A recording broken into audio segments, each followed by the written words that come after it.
March is here, and that is such an amazing month if you're a sports fan, especially a sports fan like me.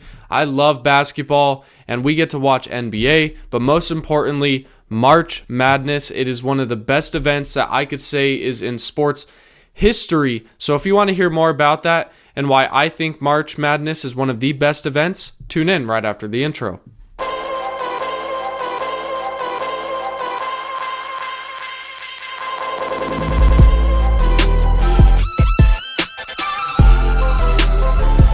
Thank you for tuning in to podcast number 89 of Sports Talk with JWock. I am your host, Jonah Walkenfoos, and it's already crazy to say that we are in podcast number 89. I mean, to say the least, it feels like it was not too long ago where I was hitting podcast 50. Now we're already reaching and getting very close to podcast 100. So if you have any ideas of what I should do for podcast 100, let me know down below. I'd love to hear your thoughts and opinions. Also, before we get into the March Madness topic, we had some history made yesterday on Tuesday, March 10th, a random Tuesday in March.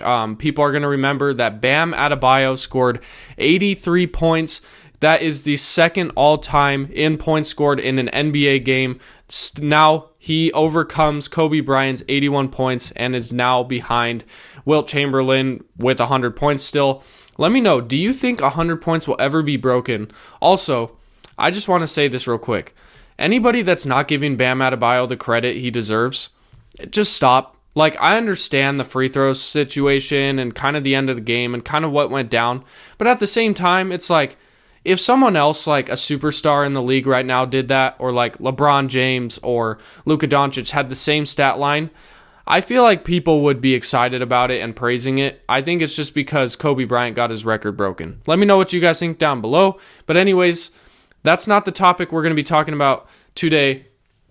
In this episode, we're going to be talking about March Madness because by the time you're watching this, or by the time the video comes out at least, the next day on Sunday will be Selection Sunday, where we get to see the brackets go down and everybody gets to make their bracket and hope that they get a perfect bracket, which will never happen, or at least I don't think it'll ever happen in my lifetime, where there will ever be a perfect bracket. But Selection Sunday is going to be a great time, and what an amazing opportunity to kind of jump ahead and talk about possibly some teams to watch. We're also going to be talking about maybe a Cinderella team that's kind of under the radar. Also, some players to watch, and then also just why I love March Madness in general. So first up, let's talk about how the tournament works. So basically, in March Madness, the NCAA tournament, probably one of the biggest and best tournaments in all of sports. That could be very much a debate. In March Madness, there is the first four where you basically have those teams play in to try to make those final seeds in the tournament. But there are 68 college teams that are going to go against each other in a giant tournament with multiple games in a row, basically going against each other until you get to the Final Four and then eventually the national championship. It's a single elimination bracket, so if you win, you move on. If you lose, you're done. And then there are multiple upsets and Cinderella teams. I think that's what makes March so great, is just even if you're a 1 seed, you can easily lose to a lower seed than you, especially if you're caught off guard and if that other team gets hot from, let's say, the 3-point line or something. So that's just what makes it so good. Let's first talk about some 3 teams to look out for coming into March. These 3 teams are pretty boring for me to name because they're the top 3 teams in the national rankings, First up, I have to say Duke, where they are currently ranked, or they have a record of 29-2, and they're ranked number 1 in the nation right now. They have looked extremely impressive. The one thing I do want to say about Duke is they are going to be missing a key player in Isaiah Evans. I don't remember what injury it was, but recently we heard that Isaiah Evans is going to be out for the foreseeable future. Does that mean he's going to be out in the whole tournament? I'm not 100% sure, but that is a huge loss. He's currently averaging 14.5 points per game, which is second. He's the second leading scorer on the team, and he is an insanely good three-point shooter. I know he's only shooting 36.7%, but he steps up big time when they need him. and losing Isaiah Evans, the guard who's played all 31 games for Duke so far, is a huge loss. But regardless, Isaiah Evans is not their best player. Duke has a kid that is insanely impressive. If you don't know his name already, it's Cameron Boozer, a player that's going to be in the top 3 of the draft. I almost can guarantee you. He's currently averaging 22.7 points per game, 10.2 rebounds, and 4.1 assists. He's also averaging a steal and a half and a half a block a game. He's leading the team in points, rebounds, and assists on the team. He has been insanely impressive. He's a player that's going to be a game changer in the NBA, and he's a guy that I would keep a watch out for going into this tournament. But overall, the Duke in general has always been a good team in the NCAA tournament, it feels like, and this is another year where we're going to see probably Duke make the Final Four, if not the NCAA championship. So keep an eye on that. The next team I think we should look out for is the number 3 Michigan Wolverines, where currently they're sitting at a record. Let me pull up my notes. They're sitting at a record of 29-2 as well. They lost to Duke earlier this year. It was a very close game. I'm very curious to see how that's going to go.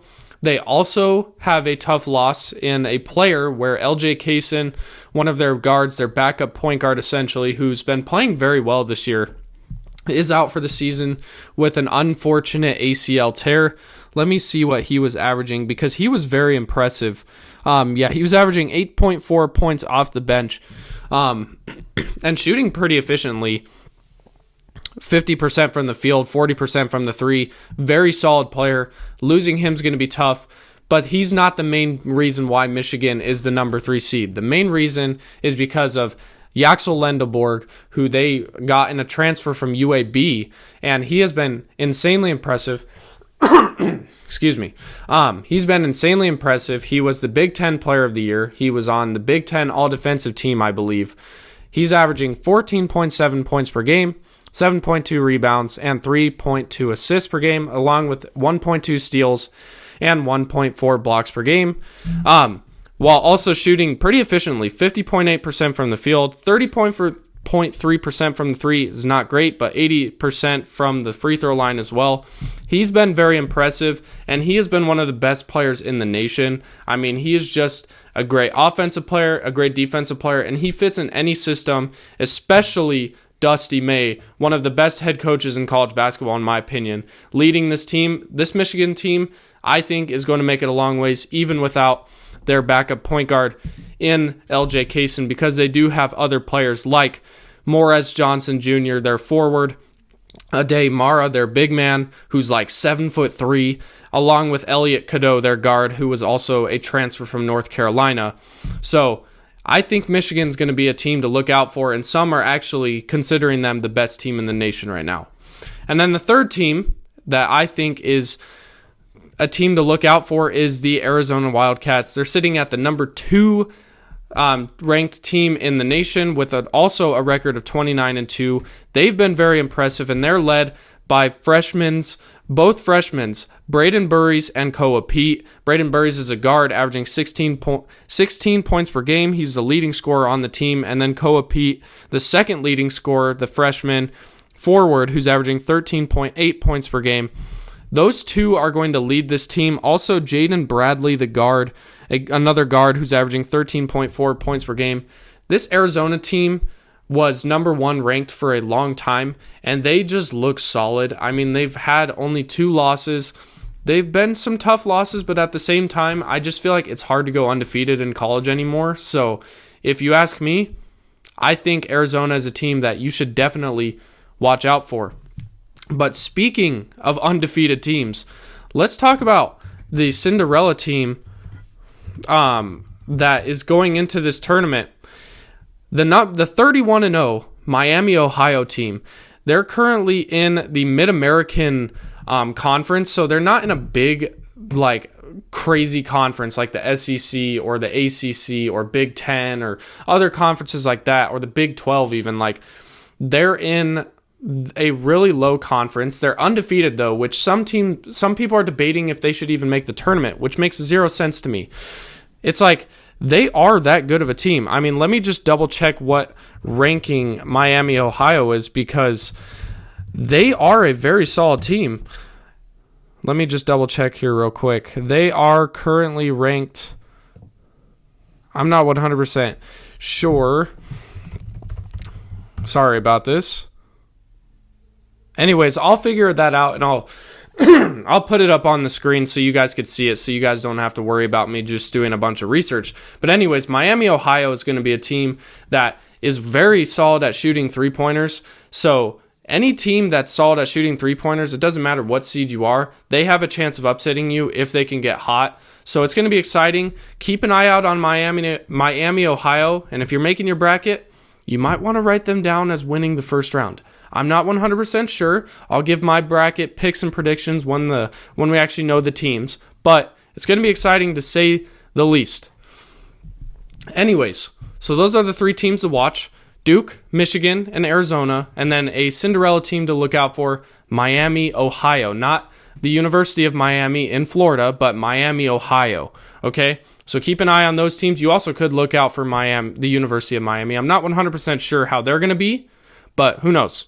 Anyways, let's talk about some players to watch, because these players that I'm going to mention are players that could possibly go in the draft lottery this year. And I tell you what, we are stacked. And I might not mention every single player.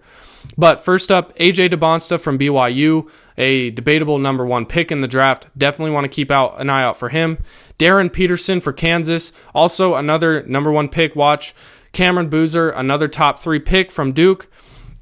Kingston Flemings from Houston. Mikel Brown Jr. from Louisville. Darius Acuff Jr. for Arkansas. Those two are guards, Mikel Brown and Darius Acuff.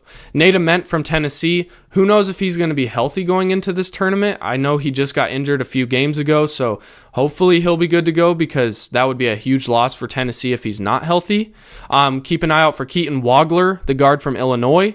Braden Burries, the guard from Arizona. Koa Pete, the forward from Arizona, and there's many, many more, but keep an eye out on those players specifically. I'll put a list in like the school they go to and stuff, so that you guys can kind of get a little good visual, so you're not just trying to listen to me and try to keep up with like, oh my goodness, I don't know what players he's talking about, or I forgot those players. So I'll put a list up and stuff, and I'll maybe even put that graphic on Instagram so you guys can keep an eye out on that. But anyways, I'd like to know your guys' thoughts on maybe a team to look out for, and what team you're rooting for going into this tournament. Do you think your team could win the national championship? Let me know all that down below. But anyways, like you heard from the intro, I'm going to be talking about why I personally love March Madness, and why I think it is so great, and why I think it's like one of the best sporting events ever. So personally, I love March Madness because it's basketball. Like, I just love basketball in general. But March Madness just adds that different element. I mean, when you're watching the games and you hear the CBS jingle, the CBS Sports jingle when you're getting into the game, I mean, it just literally gives me chills every time. I will miss Jim Nantz doing the announcing, but there's still some great guys like Kevin Harlan and people like them. So Noah Eagle, Ian Eagle, people like them, they're great commentators, and I tell you what, they just make it so much better. Just seeing all the upsets go down, just multiple basketball games in the same day, where you can literally just watch in your living room multiple basketball games, and just from like 10 a.m. to 10 p.m. It truly is incredible, and I'm extremely excited for that. And I do think that this March Madness, to me, is the best sporting event ever outside of the Summer Olympics. I think the Summer Olympics are the best, but March Madness is up there. I mean, like, it is so fun. It's literally like basically a whole month of just great basketball and a great tournament in general. And, you know, for someone who went to state basketball in high school, it truly was like the thing I really miss the most is just the atmosphere of just like playoff basketball, especially for schools. You know, in the NBA, it's different. It's like your favorite team and all, but like I just feel like when you have schools and like parents really showing up and just fans of the college teams showing up and like high school teams, it just, that atmosphere is just different, and it just feels different. If you know, you know, like if you've been in these atmospheres or if you watch these kind of games in person, they truly are an incredible experience, and I highly recommend you go to either some state basketball games or some college basketball tournament games, because the atmosphere is just unmatched in my opinion. It just feels incredible, and I highly recommend, like I said, to show up to one of those. But I'd like to know what you guys think. Where would you rank March Madness with the other sporting events? Because in my opinion, it truly is up there in at least the top 5 for me, if not number 1 for me. Anyways, that is going to be the end of podcast number 89 of Sports Talk with JWock. I appreciate every single one of you for the continuous support. You guys are all incredible. And anyone that's new to subscribing and are new to this channel, welcome. I really am happy you guys are here and found my video and my channel. And I hope you stay around. It truly has been an incredible ride. I'm trying to get better every single episode, and I hope you guys see progress as much as I do. But anyways, if you haven't already and you'd like to, hit the like and subscribe button. You could also hit the notification bell so you never miss an episode. It's completely free, and you could always unsubscribe if you do not want to stay subscribed. Anyways, I hope you all have an amazing week. God bless.